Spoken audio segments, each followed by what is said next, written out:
जय हिंद। इससे पिछले सेशन में हमने बात की थी हर्षवर्धन के बारे में और देखा था कि हर्षवर्धन के अंडर एडमिनिस्ट्रेशन की कहानी क्या रही और सोशल लाइफ की कहानी क्या रही। आज के सेशन में सबसे पहले हम बात करेंगे मौखरीज के बारे में। मौखरी डायनेस्टी की कहानी क्या रही उस सब के बारे में आज हम पढ़ेंगे, बातचीत करेंगे। इसके अलावा हम बहुत ब्रीफली बात करेंगे सदर्न इंडिया के बारे में। लगभग 600 सी से लेकर 750 सी के बीच में सदर्न इंडिया के अंदर किस तरीके के डेवलपमेंट्स देखने को मिले, इन सभी चीज़ों के बारे में आज हम पढ़ेंगे, बातचीत करेंगे। देखो शुरू करते हैं। सबसे पहले हम बात करेंगे मौखरीज के बारे में। ये जो मौखरीज हैं ये गुप्तास के सबऑर्डिनेट रूलर्स हुआ करते थे। मौखरीज जो हैं वो गुप्तास के सबऑर्डिनेट रूलर्स हुआ करते थे। ये जो मौखरीज हैं इन्होंने टाइटल अज्यूम किया सामंत का। सामंत का टाइटल अज्यूम किया मौखरीज ने। ये जो मौखरीज हैं ये कन्नौज के ऊपर रूल किया करते थे। वेस्टर्न उत्तर प्रदेश के अंदर एक बड़ी ही प्रोमिनेंट, एक बड़ी ही इंपॉर्टेंट सिटी हुई कन्नौज। कन्नौज के ऊपर रूल किया करते थे मौखरीज। दो तीन सिंपल सिंपल सी चीजें। एक तो ये जो मौखरीज हैं ये गुप्तास के सबऑर्डिनेट रूलर्स हुआ करते थे। दूसरा ये जो मौखरीज हैं इन्होंने सामंत का टाइटल अज्यूम किया। और तीसरा ये जो मौखरीज हैं ये रूल किया करते थे कन्नौज के ऊपर। इससे पिछले सेशंस में हमने ये देखा था कि हर्षवर्धन की एक बहन हुआ करती थी जिनका नाम होता था राज्यश्री। ये जो राज्यश्री हैं इनकी शादी हुई थी ग्रहवर्मन से। ये जो ग्रहवर्मन है ये एक मौखरी रूलर हुआ करते थे। हमने ये भी पढ़ा था कि ये जो ग्रहवर्मन है इनको गॉड किंग शशांक और मालवा के किंग देवगुप्त मार देंगे। ग्रहवर्मन को मार दिया जाएगा और राज्यश्री को कैप्चर कर लिया जाएगा। फिर अल्टीमेटली ये जो हर्षवर्धन है ये शशांक को डिफीट करेंगे और कन्नौज का कंट्रोल अपने हाथ में लेंगे। हर्षवर्धन जो है वो कन्नौज को पुष्यभूति किंगडम के साथ में मर्ज कर देंगे और अल्टीमेटली हर्षवर्धन जो है वो अपनी कैपिटल को थानेसर से शिफ्ट करेंगे और कन्नौज को अपनी नई कैपिटल बनाएंगे। ये जो मौखरीज हैं इनका मेंशन पतंजलि के कामकाज में भी देखने को मिलता है। इजी और सिंपल सी बातचीत। ये जो मौखरीज हैं ये गुप्तास के सबऑर्डिनेट रूलर्स हुआ करते थे। ये जो मौखरीज हैं इन्होंने सामंत का टाइटल अज्यूम किया था। ये जो मौखरीज हैं ये कन्नौज के ऊपर रूल किया करते थे। और ये जो मौखरीज हैं इनका मेंशन पतंजलि के कामकाज में देखने को मिलता है। मौखरी रूलर्स की अगर बात करें तो सबसे पहले देखने को मिलते हैं हरिवर्मन मौखरी। ये जो हरिवर्मन मौखरी हैं इन्होंने टाइटल अज्यूम किया था महाराज का। हरिवर्मन मौखरी ने टाइटल अज्यूम किया था महाराज का। इनका एम्पायर कितना लंबा चौड़ा होता था उसकी जानकारी हमारे पास में नहीं है। ये जो हरिवर्मन मौखरी हैं इनको सक्सेड किया इनके बेटे अद्वैत वर्मन ने। और ये जो अद्वैत वर्मन है इन्होंने भी टाइटल अज्यूम किया था महाराज का। ये जो अद्वैत वर्मन है इनके बाद पावर में आए ईशान वर्मन। और ये जो ईशान वर्मन है he is the real founder of Maukhari power. Maukhari power के रियल फाउंडर कौन है? ईशान वर्मन है। ये जो ईशान वर्मन है इन्होंने टाइटल अज्यूम किया था महाराज अधिराज का। महाराज अधिराज का टाइटल अज्यूम किया था ईशान वर्मन ने। मध्य प्रदेश के अंदर एक असीरगढ़ कॉपर प्लेट इंस्क्रिप्शंस देखने मिलते हैं। ये जो असीरगढ़ कॉपर प्लेट इंस्क्रिप्शंस देखने मिलते हैं ये जानकारी देते हैं कि ईशान वर्मन ने महाराज अधिराज का टाइटल अज्यूम किया था। ईशान वर्मन का जो किंगडम है वो आंध्रा तक एक्सटेंड करता था, उड़ीसा तक एक्सटेंड करता था और गॉड बंगाल तक एक्सटेंड करता था। मतलब ईशान वर्मन का जो किंगडम है वो बेहद लंबा चौड़ा हुआ करता था। ये जो ईशान वर्मन है इन्होंने आंध्रा किंग्स को हराया था। जो लेटर गुप्ता रूलर्स हुए उन्होंने ये जो ईशान वर्मन है इनको अपोज किया। इनफैक्ट कुमार गुप्त ने ये जो ईशान वर्मन है इनको हरा दिया था। ये जो ईशान वर्मन है ये जाने जाते हैं हुन्स को डिफीट करने के लिए। हुन्स को ईशान वर्मन ने हराया था।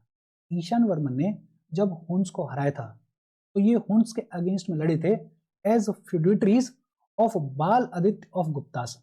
गुप्तास के फ्यूडिटरीज के तौर पे, गुप्तास के फ्यूडल लॉर्ड्स के तौर पे ईशान वर्मन लड़े और ईशान वर्मन ने हुन्स को हराया था। ईशान वर्मन के बाद में पावर में आए सर्ववर्मन।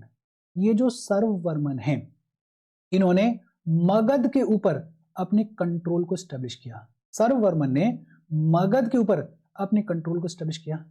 ये जो सर्ववर्मन है, इन्होंने लेटर गुप्ता रूलर्स को अपने सबऑर्डिनेशन में रखा। जो लेटर गुप्ता रूलर्स हैं वो कोई भी ट्रबल क्रिएट नहीं करेंगे अगेंस्ट सर्ववर्मन। ये जो सर्ववर्मन है, इन्होंने दामोदर गुप्त को हराया था। दामोदर गुप्त को इन्होंने हराया था। उसकी जानकारी कहां पे मिलती है? उसकी जानकारी असीरगढ़ इंस्क्रिप्शन के ऊपर देखने मिलती है। ये जो असीरगढ़ इंस्क्रिप्शन है, ये कहां पे देखने मिलता है? मध्य प्रदेश के नीमार डिस्ट्रिक्ट में देखने मिलता है। और ये जो असीरगढ़ इंस्क्रिप्शन है, इसके ऊपर ये भी बताया गया है कि ये जो नीमार डिस्ट्रिक्ट है, it was Maukhari outpost in Deccan. Deccan region में मौखरीज के आउटपोस्ट के तौर पे काम किया करता था ये नीमार डिस्ट्रिक्ट। ये जो सर्ववर्मन है, इनके बाद आए अवंती वर्मन। ये जो अवंती वर्मन है, इन्होंने भी टाइटल अज्यूम किया महाराज अधिराज का। और ये जो अवंती वर्मन है, इन्होंने कैपिटल को शिफ्ट किया टू कन्नौज। कन्नौज को कैपिटल बनाया अवंती वर्मन ने। और ये जो अवंती वर्मन है, इनके अंडर ये जो मौखरी एम्पायर है, ये अपने पीक पे होगा, ये अपने टॉप पे होगा। अवंती वर्मन के बाद पावर में आए ग्रहवर्मन। ये जो ग्रहवर्मन है, इनकी शादी हुई थी राज्यश्री से। राज्यश्री जो कि हर्षवर्धन की बहन हुआ करती थी और प्रभाकर वर्धन की बेटी हुआ करती थी। ये जो ग्रहवर्मन है, इनको देवगुप्त और शशांक ने मार दिया था। ग्रहवर्मन के जाने के बाद ये जो मौखरी पावर है, वो धीरे धीरे डिक्लाइन होने लगेगी और अल्टीमेटली खत्म हो जाएगी। इजी और सिंपल सी बात है। देखो, ये जो मौखरी डायनेस्टी है, ये इतनी इंपॉर्टेंट नहीं है कि एक एक लाइन रटी जाए, लेकिन हाँ, पढ़ रहे हैं तो मोटे मोटे तौर पर चीजों को याद रखना। जैसे ये जो मौखरीज हैं, ये गुप्तास के सबऑर्डिनेट रूलर्स हुआ करते थे। इन्होंने टाइटल अज्यूम किया था सामंत का। ये रूल करते थे कन्नौज के ऊपर। इनका मेंशन पतंजलि के वर्क्स में भी देखने मिलता है। ये जो मौखरी डायनेस्टी है, इसके रियल फाउंडर कौन थे? इसके रियल फाउंडर ईशान वर्मन थे। ईशान वर्मन ने महाराज अधिराज का टाइटल अज्यूम किया था। ये जानकारी हमें कहां से मिलती है? ये जानकारी हमें मिलती है असीरगढ़ कॉपर प्लेट इंस्क्रिप्शन से। कुमार गुप्त ने, ये जो ईशान वर्मन है, इनको हरा दिया था। इनके बाद में सर्ववर्मन आए, और ये जो सर्ववर्मन है, इन सर्ववर्मन ने दामोदर गुप्त को हराया था।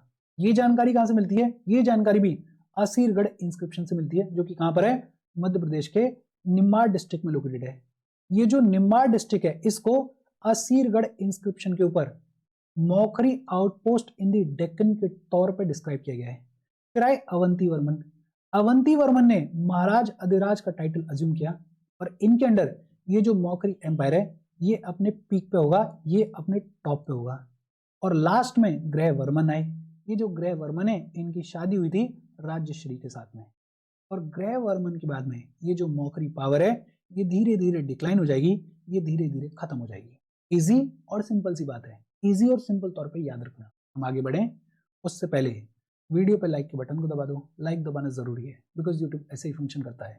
जब आप वीडियो पे लाइक के बटन को दबाते हो तो यूट्यूब वीडियो को कंसिडर करता है और थोड़ा सा पुश कर देता है। तो लाइक का बटन दबा दो, शेयर कर दो अपने सोशल मीडिया हैंडल्स पर, व्हाट्सएप वगैरह पे अपने फ्रेंड्स को। जो भी लोग इसमें इंटरेस्टेड हैं, इससे रिलेटेड पढ़ाई कर रहे हैं, उनको शेयर कर दो। अगर चैनल को सब्सक्राइब नहीं किया है तो फॉर श्योर चैनल को सब्सक्राइब कर लो। और अगर आप केपेबल हो, हेल्प करना चाहते हो, तो आप हमें हेल्प कर सकते हो by clicking on the join button, या फिर आप कंट्रीब्यूट भी कर सकते हो QR कोड को स्कैन करके। अच्छा, ये जो मौखरी डायनेस्टी है, इसकी कहानी क्या रही, वो तो होपफुली आपके दिमाग में रजिस्टर होगी।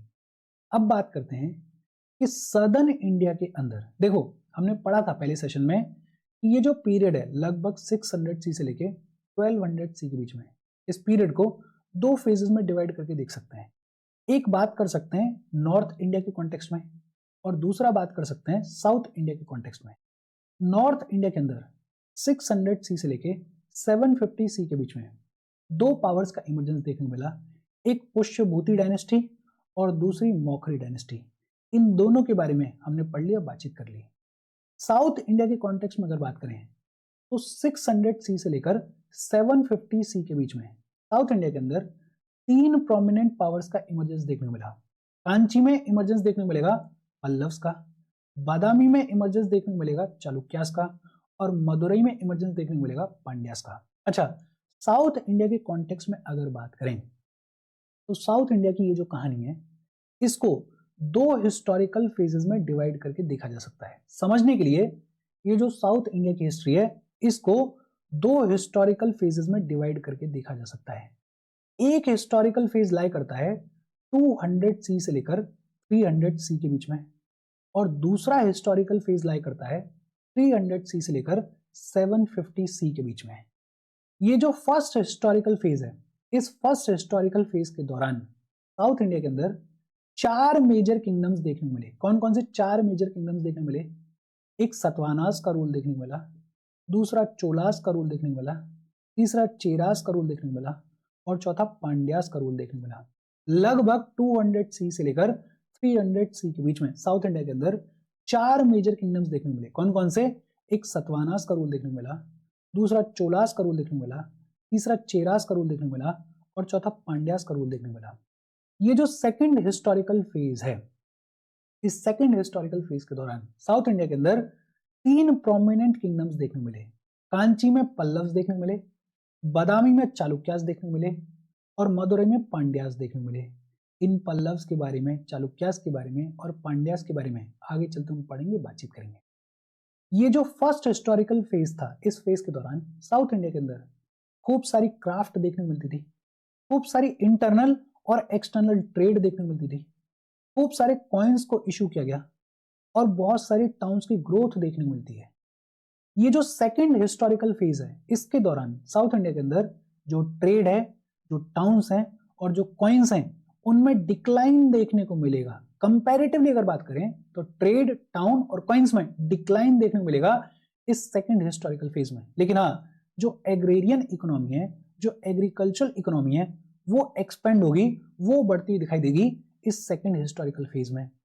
ये जो फर्स्ट हिस्टोरिकल फेज है, इस फर्स्ट हिस्टोरिकल फेज में जो भी पावरफुल किंगडम्स हुए उन्होंने बुद्धिज्म को सपोर्ट किया। ये जो सेकंड हिस्टोरिकल फेज है, इसमें जो भी पावरफुल किंगडम्स हुए उन्होंने ब्राह्मणिज्म के ऊपर फोकस किया।